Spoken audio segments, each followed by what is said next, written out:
Bonjour à tous et bienvenue dans le live TV Finance en direct sur tvfinance.fr pour toute l'actualité des entreprises et l'actualité économique évidemment. Au programme de ce mercredi, regardez, on va s'intéresser à The AI Institute, l'école de l'intelligence artificielle avec son président fondateur François-Xavier Hussert. Nous suivrons l'ouverture de la bourse de Paris à 9h avec Eric Seban, trader et coach chez Perceval Finance. Les market movers, donc les valeurs à surveiller, ce sera avec Bernard Pradeclos, trader pour compte propre. Entretien également à suivre avec Sylvain Lepeinteur, le PDG de la conciergerie solidaire. Et puis enfin, ne manquez pas, à 14h, notre émission entreprise et innovation, nous recevons les associés fondateurs de Case Wealth Management, donc un groupe de structures de gestion privée. Avant cela, les informations qui ont marqué l'actualité ces dernières heures avec l'épidémie du coronavirus qui a déjà un impact négatif sur la fréquentation touristique chinoise à Paris et en Île-de-France. Depuis le début de l'année,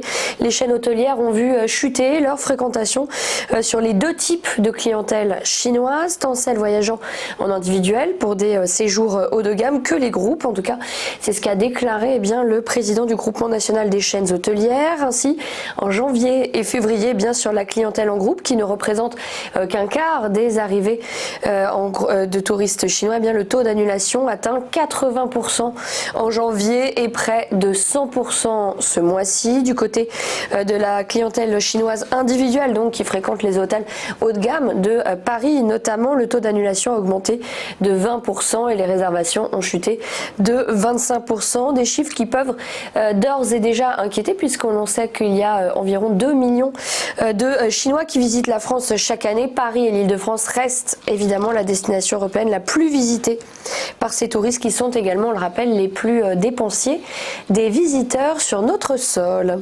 À la une également de l'actualité, la Cour des comptes qui a pointé hier du doigt dans son référé l'échec de la politique de réduction des pesticides agricoles du gouvernement. Les effets de ces plans dits éco-phyto sont très en deçà des objectifs malgré environ 400 millions d'euros de fonds publics mobilisés à ces fins. Donc en 2018, l'utilisation des produits phytosanitaires a même progressé de 21% en 2018 depuis le Grenelle de l'environnement fin 2007 qui avait fixé un objectif de réduction de 50% de l'usage des pesticides de synthèse en 10 ans. Les deux plans mis en œuvre, donc Ecophyto 1 et 2, ont été des échecs. Et puis en avril dernier, le gouvernement français a donc tenté à nouveau une troisième fois de désintoxiquer l'agriculture de ses excès en lançant un plan Ecophyto de plus. Mais voilà, c'est pour l'instant un échec. Et dans sa réponse aux critiques émises sur ces trois plans gouvernementaux successifs, Édouard Philippe, le Premier ministre, reconnaît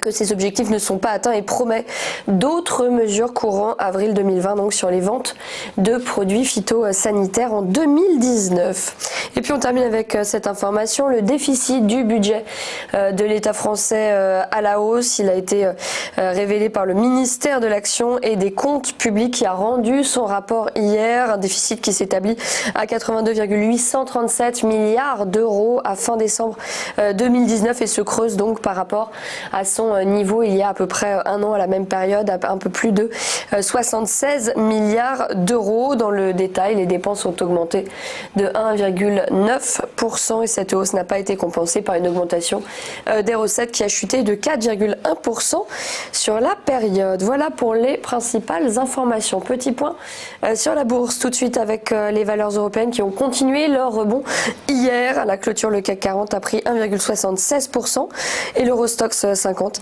a gagné 1,87%. Du côté de Wall Street, les principaux indices de la bourse new-yorkaise ont fini également à la hausse. Hier, le Dow Jones a gagné 1,44%, un gain en pourcentage jamais vu depuis le 13 août dernier. Le S&P 500 a pris 1,50% et a donc signé sa plus forte progression sur un jour en près de 6 mois. Le Nasdaq a établi un nouveau record et avancé de 2,10% à 9467,97 points.